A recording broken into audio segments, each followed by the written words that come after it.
Here is a thought. Why not call good books and cassettes tapping the treasure of ideas? That's it. Tapping the treasure of ideas, like you're doing with this program. And if somebody's got a good excuse for not tapping the treasure of ideas for at least 30 minutes every day, or spending the money and getting the books and cassettes, I'd like to hear it. Invest the money. Get the cassettes and books. The best money you can spend is money invested in your self-education. Don't shortchange yourself when it comes to investing in your own better future. You can learn from negative as well as positive. The Bible is such a great book because it is a collection of human stories on both sides of the ledger. One list of human stories is called examples. Do what these people did. And the other list of human stories is called warnings. Don't do what these clods did. What a wealth of information. What to do and what not to do. I think it also means, however, that if your story ever gets in somebody's book, make sure they use it as an example, not a warning. All the successful people I know and work with around the world are good readers. They just read. They are so curious that they are driven to read because they just have to know. It is one of the things they all have in common. Here's a good phrase. All leaders are readers. And they use cassette programs too, especially while they're in the car or during other times when they can't read. Cassettes can help all of us easily pick up new ideas and new skills. Did you know there are cassettes and books on how to be stronger, more decisive, a better speaker, a more effective leader, have a better effect on other people, become more loving, develop personality, get rich, develop influence, become sophisticated, and people don't use them? How would you explain that? Did you know that hundreds of successful people have written their stories in books and told how they did it on cassettes like this, and people don't want to listen? How would you explain that? The guy's busy, I guess. He says, well, yeah, if you worked where I work, by the time you struggle home, it's late. You've got to have a bite to eat, watch a little TV, and get to bed. You can't stay up half the night and read. And this is the guy that's behind on his bills. He's a good worker, hard worker, sincere. But remember, you can be sincere and work hard all your life and wind up broke, confused, and embarrassed. You've got to be better than a good worker. You've got to be a good reader, a good listener. At least he could hear a good cassette on the way home, right? Now, you don't have to read or listen to educational cassettes half the night. Although if you're broke, it's a good place to start. But here is all I ask, just 30 minutes a day. That's all. Stretch it to an hour if you can, but at least 30 minutes. Hear or read something challenging, something instructional, at least 30 minutes a day. And here's the next key. Every day. Don't miss. Miss a meal, but not your 30 minutes. Hey, you can get along without some meals, but you can't get along without some ideas, examples, and inspiration. There's a Bible phrase that says, humans cannot live on bread alone or food alone. It says the next most important thing to bread is words. Words nourish the mind. Words nourish the soul. Humans have to have food and words to be healthy and prosperous. Make sure you have a good diet of words every day. I told my staff one day, some people read so little they have rickets of the mind. And also remember to properly feed the mind, you must have good balance. Don't just read or listen to the easy stuff. You can't live on mental candy. Mr. Shoaff got me started on my library when I first met him. He said to me, become self-educated. Standard education will get you standard results. Check those numbers and see if that's what you want. And if it isn't, if you want something better than standard, you must become self-educated. So I went to work on my library, and I now have one of the best. Shoaff recommended a couple of books in particular to get me started.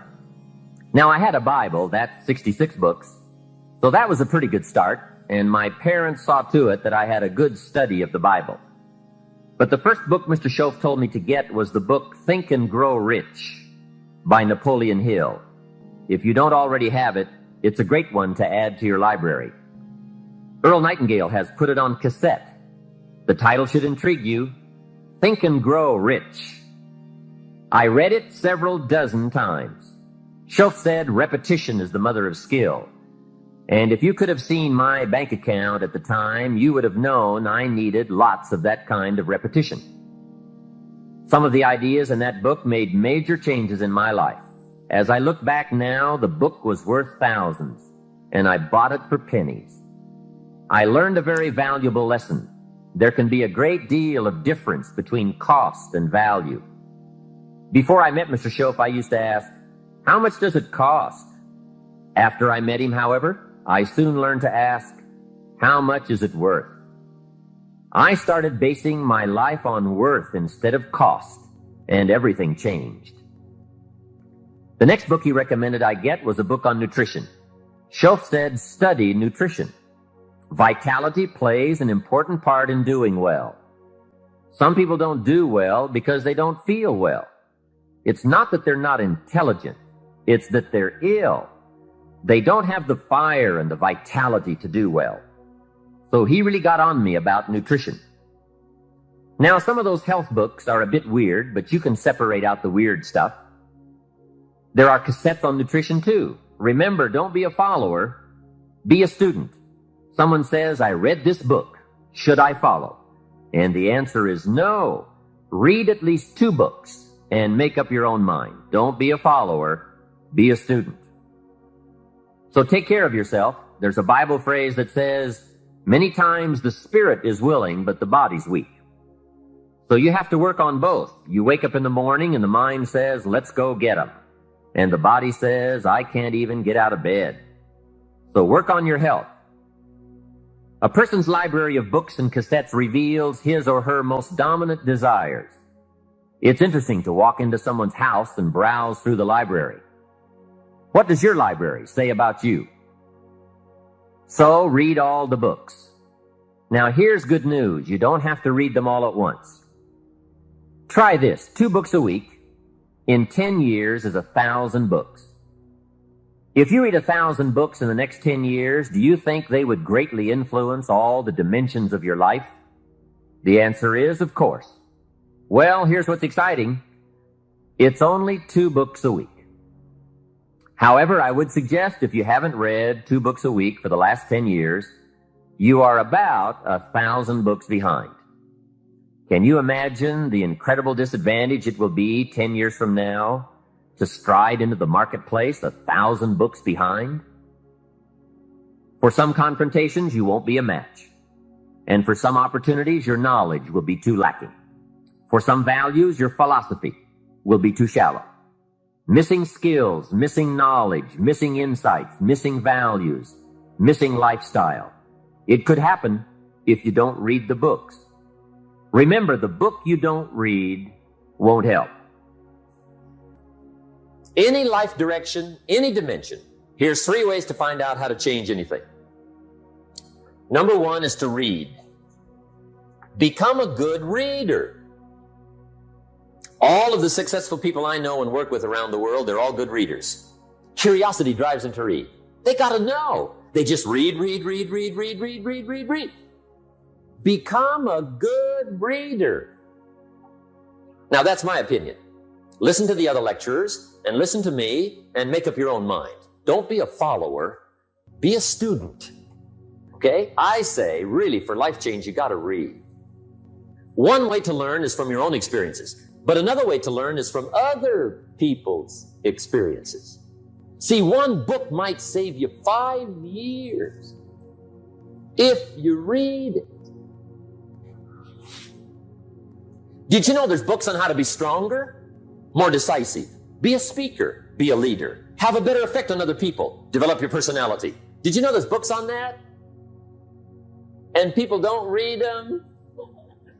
How would you explain that? And they can read. Did you know that hundreds of successful people have written their stories in books and they wrote down how they did it and people don't read it? How would you explain that? The guy's busy, I guess. You know, you get tied up. The guy says, well, yeah, you work where I work. By the time you struggle home, it's late. You got to eat a bite of supper, watch a little TV, get to bed. You can't sit up half the night reading. And the guy's behind on his car payment. Good worker, hard worker, sincere. But you got to be better than sincere and work hard. Otherwise, at the end of your life, you'll wind up cold, stony broke. You got to be better than a good worker. You got to be a good reader. Get around successful people and listen. Now, you can also learn from unsuccessful people. Take notes on both, negative and positive. On the negative, the notes are called what not to do. And you got to learn what not to do as well as what to do. So learn from the negative as well as the positive. Find out what poor people read and don't read it. Right? That's good information. Learn from the negative. But now you can also learn from the positive. Get around successful people. Listen to what they say. Listen to how they say it. It's important. We've all got about 16 waking hours. Practice listening those 16 hours. And I say practice listening because listening isn't easy. I found out it's easier to talk than it is to listen. But if you will practice listening the 16 hours you're awake, sure enough, from surprising sources comes great ideas. So listen and learn. Now, here's some of the best advice I've got for the whole evening. It won't get any better than this. This is it. Poor people ought to take rich people out to dinner and listen. That's some of the best I got. If a guy's not doing well, one of the first things he ought to do is find a guy that is doing well and offer to buy him his dinner. Spend $50, $60, $80, $100. Go for the full 9 course. Start him on the juices and hors d'oeuvres. Get him started talking. The salad takes 15 minutes. Keep it rolling. Biggest steak in town takes 45. Keep it rolling. Pour on the dessert. Stretch that meal out about 2 hours. If you get a successful person to eat and talk for 2 hours, they're liable to drop ideas in your lap, change your life. Multiply your income by 2, by 3, by 5. But you're right. Poor people don't usually take rich people out to dinner. That's the problem. The guy said he's rich, let him buy his own dinner. I'm not coming up with any money. And he says, besides, you work where I work, by the time you struggle home, it's late. You're lucky to get your own supper, let alone running around trying to find a rich man to feed. And the guy's behind on his house payment. Good worker, hard worker, sincere. But you got to be better than sincere. Work hard. You wind up broke. You got to be better than a good worker. You got to be a good listener. And remember, what you read and what you hear, put the good stuff in your journal. Now, here's the third way to find out how to change your life. And that's to observe. You can pick up a lot of ideas just by watching. Get around successful people and watch. Here's why. Success leaves clues. Watch how the man shakes hands. Watch how the lady responds. People who do well do certain things over and over and over and over. And if you're clever, you can pick them up. Watch it all. If a guy's making $10,000 a month, I'd watch how he walks. Maybe that's it. Copy his funny little walk. Somebody says, well, that's kind of a silly walk. Say, it's 10,000. I haven't got the money yet, but I got the walk. It's bound to start somewhere. What I ask you tonight is to be unusual and be a good observer of what's going on. You can pick up ideas that can change your life starting tomorrow. Just be a more careful observer. Now remember, there's 2 ways to see. One is called sight. See with your eyes. The other one is called insight. See with your mind. See with your eyes, you'll see things. See with your mind, you'll see answers. Put your eyes and your mind to work. And the best advice on developing sight and insight is pay attention. Don't miss anything. In the weekend seminar we teach, one of the greatest fatalities to success is preoccupation, lack of concentration. The guy's mind wanders. See, you wind up average. You've got to learn to zero in and concentrate. I read a good article one time, Reader's Digest. The title was, "Wherever you are, be there." Excellent. Don't miss anything. There's always more room to grow. There's always more knowledge to gain, always more skills to perfect. We're never done with the education process because education is part of the path to wealth. Education and learning is part of the path to health. Continued education can turn you around if you're headed in the wrong direction. We need the mental food that others provide. We need mental exercise. We need to open up our minds to different alternatives. We need to learn to appreciate the other side of the debate so that we can strengthen our own and defend our own. We need to expose ourselves to a wide range of thoughts and philosophies and ideologies. You've got to listen to a variety of speakers, read a variety of books. No one speaker has all the answers for you. No one book has all the answers. You can't get all the answers from one person. We need a variety of influence to give us input, to give us ideas, to manage our business, to manage our relationships, to manage our finances, to take advantage of our time. We need a variety of influences. We need a variety of books in our library. We need a variety of tapes in our video library, our audio library. We need a variety of voices. And here's what else we need. We need a variety of points of view. Points of view can be so valuable. Somebody says, "Did you ever see it from over here?" And you say, "No." So you step over there where they are and you take a look back over here from their point of view. And you say, "My gosh, I never thought from this perspective. It's so different. No wonder you think the way you do." Here's the clue. Take advantage of all that's available in terms of mental food and mental exercise. Be eager to learn. Always be eager to learn, no matter how far along you are in the journey, no matter where you are in your success. Keep that eagerness to learn. Gather up as much knowledge as you can. And then what? Debate it. Put it all on the table and look at it. Dissect it. Turn it around and stare at it. Ask questions. Make statements. Don't take it for granted that one person has all the answers you're looking for. Take their knowledge, but don't take it as the only knowledge. Make sure that what you finally do, the model you develop of strong appreciation for your own style and your own methods and your own process for achievement, make sure that what you finally do is a product of your own conclusion. That's what's valuable. Not to just go do what someone says without debating it. Consider the source and then do it your way. You can take an interest in what someone says, digest it, take notes on it, but then debate it. Look at it from all angles. Be a student, not a follower. Building your ambition is a process unique to each and every one of us. Gather all the knowledge that you can. Then develop your approach as a product of your own conclusions. Your own conclusions, not someone else's conclusions. Your own conclusions. You can't fall for other people's philosophies. They may not be right. As you collect knowledge, you must sort through it and find out what's valuable. Then you can develop your own philosophy. And your own philosophy becomes the most important of your guidance systems, one of your guiding lights.